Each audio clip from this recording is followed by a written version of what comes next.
Bismillahirrahmanirrahim. Assalamualaikum warahmatullahi wabarakatuh. Teman-teman mahasiswa, hari ini kita mengikuti perkuliahan yang tertunda beberapa waktu lalu karena kebetulan bentrok dengan kegiatan rapat. Hari ini kita akan membahas tentang materi inverse, converse, dan kontraposisi. Saya akan munculkan share screen-nya, ya. Oke. Nah, hari ini kita akan membahas materi ini, ya. Jadi converse, inverse, dan kontraposisi. Dan terakhir nanti kita akan berbicara tentang kuantor.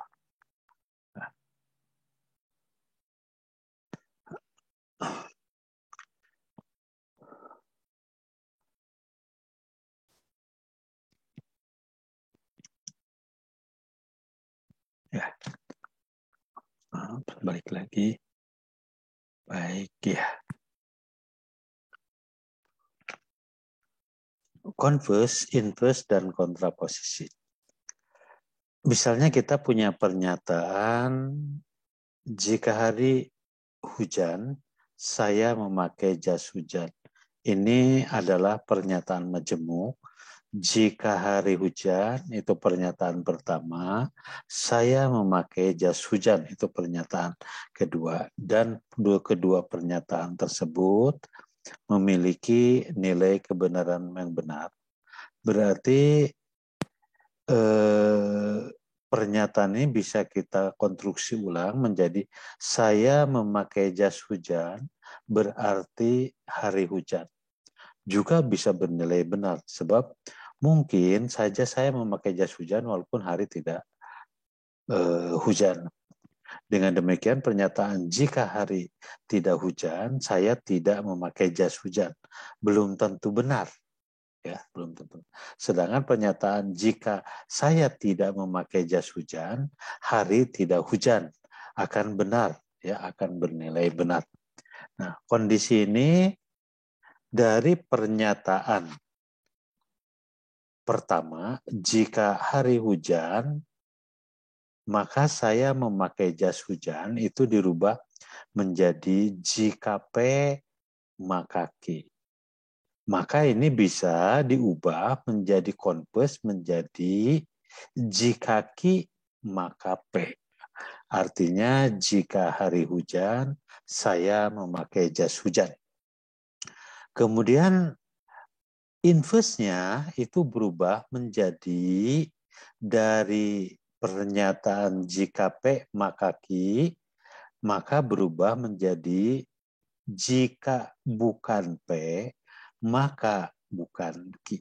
Artinya, jika saya tidak memakai jas hujan, nah, ya, maka hari tidak hujan. Dan ini juga bisa berubah menjadi kontraposisi. Kontraposisi berubah, ya, menjadi Q dan P. Jika hari tidak hujan, maka saya tidak memakai jas hujan. Jadi converse, inverse, dan kontraposisi dari pernyataan jika P maka Q itu converse-nya berubah menjadi jika Q maka P, ya. Kemudian inverse-nya berubah menjadi jika bukan P maka bukan Q. Dan kontraposisinya berubah menjadi jika Q maka bukan P. Nah, ini cycle gitu ya. Nah, kemudian kita lanjutkan dengan fungsi dari pernyataan. Suatu fungsi pernyataan adalah suatu kalimat terbuka di dalam semesta pembicaraan. Semesta pembicaraan di sini diberikan secara eksplisit maupun implisit. Ya.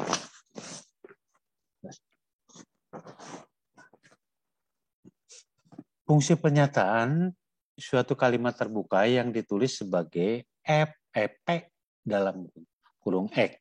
Ya.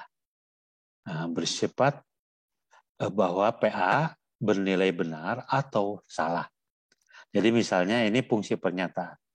Kan kalau fungsi biasa ini F. Maka ini P, X artinya fungsi pernyataan itu 1 ditambah X lebih besar daripada 5. PX akan merupakan fungsi pernyataan A sama dengan himpunan bilangan asli. Tapi PX bukan merupakan fungsi pernyataan pada K himpunan bilangan kompleks.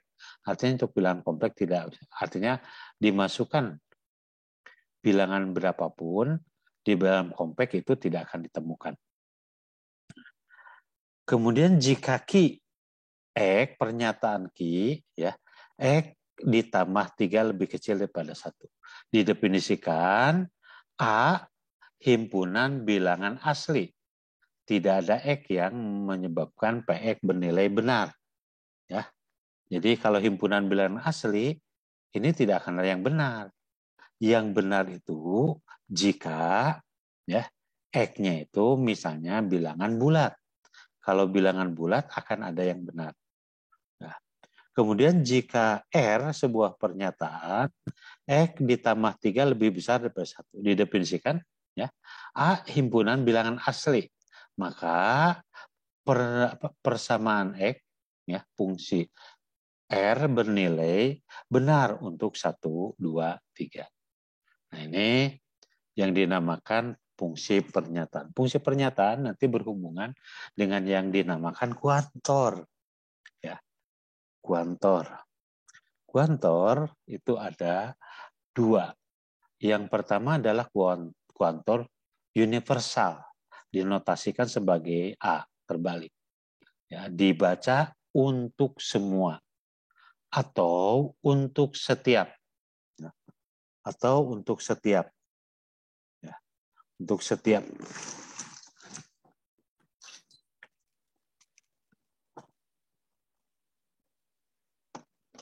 Jika pernyataan fungsi X adalah suatu fungsi proposisi pada suatu himpunan A, ya, jadi A sementara pembicaraan, maka untuk setiap X elemen bilangan asli, maka pernyataan ini bernilai benar. Atau untuk semua X, untuk semua ya.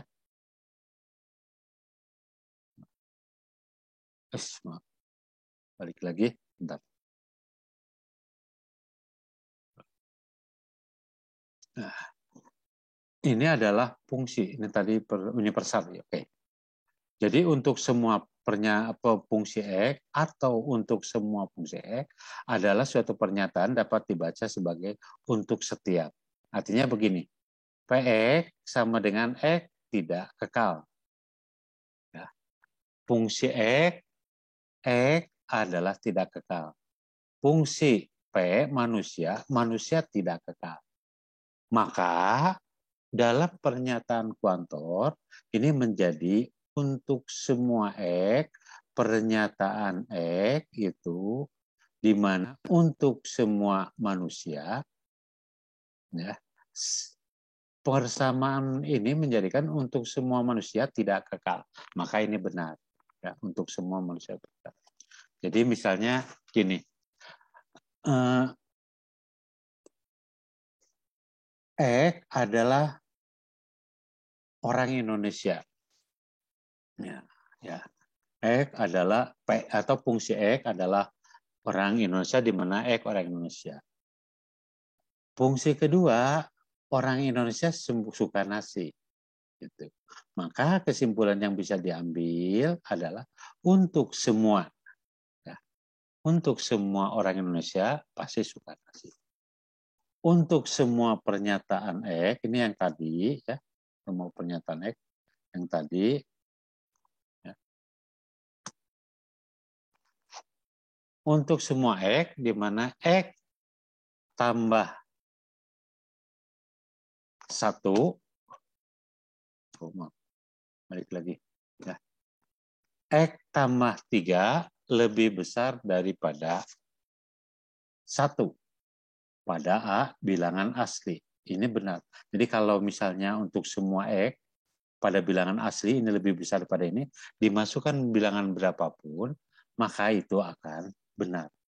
Tapi kalau misalnya untuk semua fungsi Q, ya, untuk semua X tambah 3 lebih kecil daripada 1 pada semua bilangan asli ini bernilai salah. Karena jika dimasukkan bilangan asli di sini, tidak akan ditemukan bilangan yang benar. Kemudian ada pernyataan kuantor khusus atau kuantor eksistensial. Kuantor khusus tulisnya simbolnya adalah terbalik, dibaca ada, atau untuk beberapa, atau untuk paling sedikit satu. Jadi kalau di dalam matematika itu satu beberapa, satu dua banyak, ya dalam matematika itu. Nah, jika fungsi adalah fungsi pernyataan pada himpunan tertentu, ya, yaitu himpunan A. Jadi semesta pembicaraan, A-nya semesta pembicaraan. Maka ada beberapa elemen dari A di mana atau ada beberapa ya yang bisa disubstitusikan pada fungsi tersebut. Lebih rinci lihat contoh ini. Fungsi sama dengan adalah wanita. Fungsi kedua perwira abri. Perwira abri adalah wanita. Di fungsi kedua perwira abri.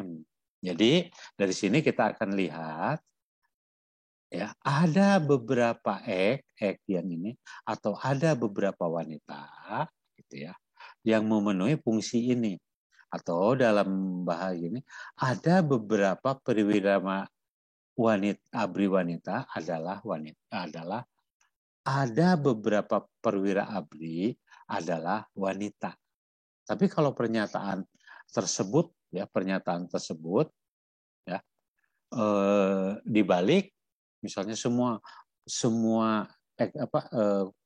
kuantornya semua perwira abri adalah wanita, itu menjadi salah.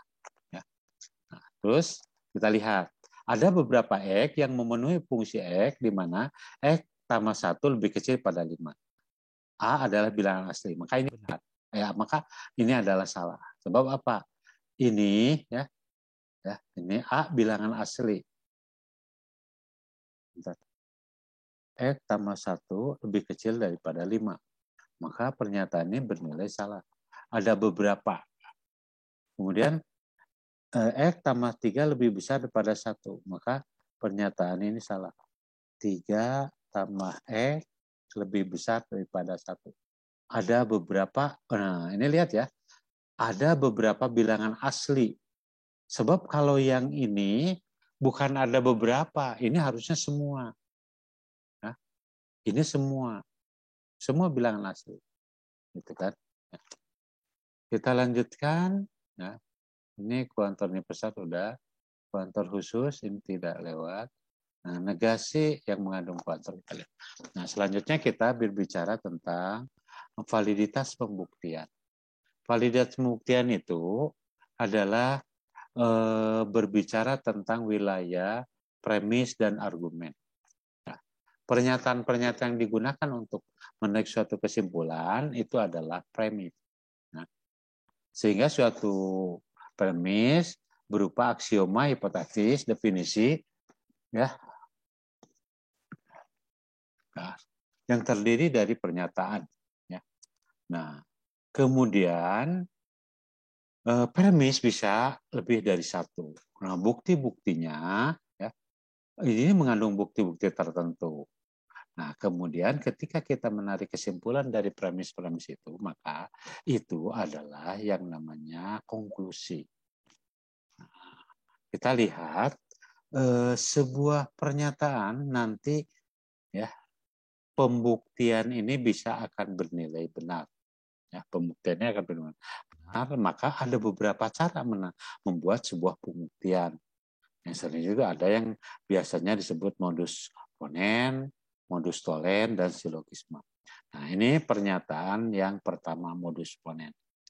Pernyataan pertama adalah misalnya jika P maka Q. Premis yang kedua adalah Q, kesimpulannya atau konklusinya Q. Jika P maka Q, P kesimpulannya Q. Nah, cara membacanya apabila diketahui P, ya jika P maka Q benar dan P benar disimpulkan Q benar. Kalau teman-teman mau lebih konkret, misalnya begini, ada pernyataan pertama. Jika saya belajar, maka saya lulus ujian. Ini benar. Pernyataan kedua, saya belajar. Ini benar. Kesimpulannya saya lulus ujian. Nah, P, Q, nah, ini P. Maka kesimpulannya Q. Nah, bisa juga kita lihat misalnya pernyataan, jika saya ya salat, jika saya salat muslim, jika saya salat maka saya seorang muslim. Ini harus begini, saya betulin dulu. Jika saya sholat, ya, jika saya sholat, nah balik, baik. Jika saya sholat maka saya seorang muslim. Ya. Jika saya sholat maka saya seorang muslim.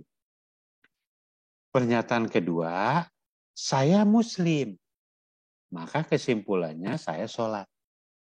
Nah, ini penarikan kesimpulan dengan pola seperti ini dinamakan penarikan kesimpulan modus ponens. Yang kedua ada yang dinamakan modus tollens. Aturannya jika per P maka Q benar. Premis yang kedua bukan Q, maka kesimpulannya bukan P. Pola penarikan kesimpulan ini disebut modus tollens. Contohnya, jika hari hujan, maka saya memakai jas hujan. Ini benar. Pernyataan kedua, saya tidak memakai jas hujan. Ini juga benar. Maka kesimpulannya hari tidak hujan. Ini contoh lain, jika saya muslim maka saya sholat. Ini benar. Ya, saya tidak sholat. Ini juga benar. Maka kesimpulannya saya bukan muslim. Jadi intinya di sini ada, ya ini ada negasi. Kalau ada yang begini, ini dinamakan modus tollens. Selanjutnya ada yang namanya silogisma. Nah, silogisma itu adalah jika pernyataannya lebih dari dua. Jika P, maka Q ini benar. Jika Q, maka R ini juga benar. Maka kesimpulannya P, jika P, maka R. Contohnya, jika kamu benar, saya bersalah. Jika saya bersalah, saya minta maaf. Kesimpulannya, jika kamu benar, saya minta maaf. Jika saya muslim, maka saya sholat. Jika saya sholat, maka saya membayar zakat. Maka kesimpulannya, jika saya muslim, saya membayar zakat. Pola yang seperti ini, penarikan kesimpulannya disebut silogisma. Nanti silogisma ada yang disjungsif, ya, P atau Q. Tidak P, maka tidak Q, maka kesimpulannya P. Gitu, ya, kesimpulannya P. Nah, P atau Q. Q, maka kesimpulannya P. Lihat contoh ini. Pengalaman ini sangat berharga atau membosankan. Pengalaman ini tidak berbahaya. Pengalaman ini berbahaya atau membosankan. Pengalaman ini tidak berbahaya. Jadi pengalaman ini membosankan. Air ini panas atau dingin. Air ini panas. Kesimpulannya air ini tidak dingin. Ini logis gitu ya. Objeknya berwarna merah atau sepatu. Objek ini berwarna merah. Maka objek ini bukan sepatu. Karena ini pilihan. Ini atau ini. Bukan ini, ya ini. Gitu. Kemudian ya, ada juga konjungsi P, Ki. Konklusinya P dan Ki. Ya. Kalau addition P, P dan Ki, artinya P benar, maka P dan Ki akan benar. Gitu. Yang ini tidak ada di pembahasan, ya. Jadi itu yang bisa saya sampaikan. Mudah-mudahan teman-teman mahasiswa ya memahami tentang apa yang saya sampaikan. Silakan Anda mempelajari buku di buku ya. Di sesi kedua nanti saya akan tampilkan sebentar untuk menginformasikan tentang kisi-kisi ujian yang akan kita lakukan. Terima kasih, mudah-mudahan teman-teman ada dalam keadaan sehat. Kalau teman-teman butuh pertanyaan, silahkan menanyakan via WA atau via chatting di bawah YouTube ini. Terima kasih. Assalamualaikum warahmatullahi wabarakatuh.